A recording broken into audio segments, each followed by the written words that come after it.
Hindi po kayo! Nay! Nay!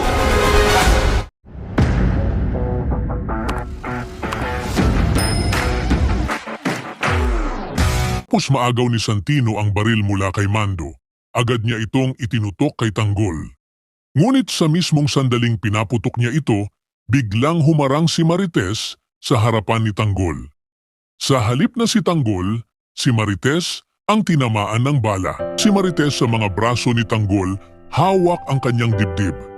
Halatang hindi nito inakalang si Santino, ang sariling anak, ay kayang gawin ang ganoong bagay. Puno ng gulat at sakit ang kanyang mukha habang dahan-dahang bumabagsak ang kanyang agad namang inagaw muli ni Mando ang baril mula kay Santino. Tinutukan naman ito ng mga kasamahan ni Tanggol habang nagngangalit si Tanggol at sumigaw sa galit. Nagsalita si Santino, humihingi ng tawad at paliwanag. Ayon sa kanya, si Tanggol talaga ang puntirya at hindi niya sinasadyang tamaan si Marites. Hindi na nakakibo si Marites. Halos hindi na makapagsalita sa tindi ng tama. Napapikit siya sa sakit habang hinahawakan ni Tanggol ang kanyang balikat. Makikita sa mga mata ni Tanggol ang pag-aalala habang tinatawag niya ang kanyang ina. Samantala, nakatakas si Fatima mula sa mga tauhan ng Guerrero.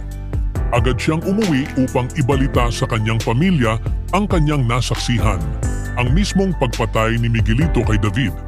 Alam niyang delikado na ang kalagayan niya dahil hawak na niya ang malaking sikreto. Kaya nakiusap siya sa pamilya na kailangan na nilang tumakas. Tumutol si Paeng. Ipinilit nitong lalaban sila at hindi uurong.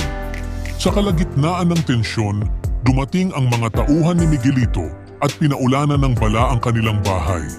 Tinamaan si Lola Nati dahilan upang magpanik ang lahat at agad siyang nilapitan. Nagtulong-tulong ang mga kapitbahay nila Fatima upang hadlangan ang pag-atake. Habang may kaguluhan, unti-unting nakalabas ng bahay ang pamilya Benito. Ngunit habang tumatakas, tinamaan ng bala si Lito. Napahinto ang lahat sa gulat at pag-aalala.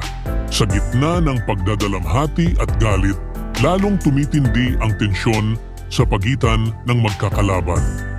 Habang si Tanggol ay puno ng hinanakit sa pagkawala ng kanyang kapatid na si David, si Rigor naman ay nababalot ng pagkalito at paghihiganti sa maling akala kung sino ang tunay na may sala.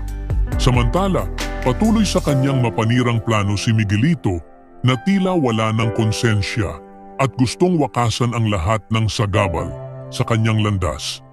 Ang trahedyang sinapit ni David ay hindi lang nagbukas ng bagong sugat, kundi nagbukas din ng posibilidad.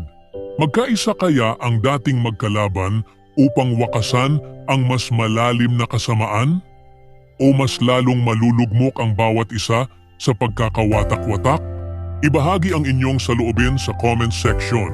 Huwag kalimutang mag-subscribe at i-click ang notification bell para hindi ninyo ma-miss ang susunod na kabanata ng Batang Quiapo. Maraming salamat sa panunood.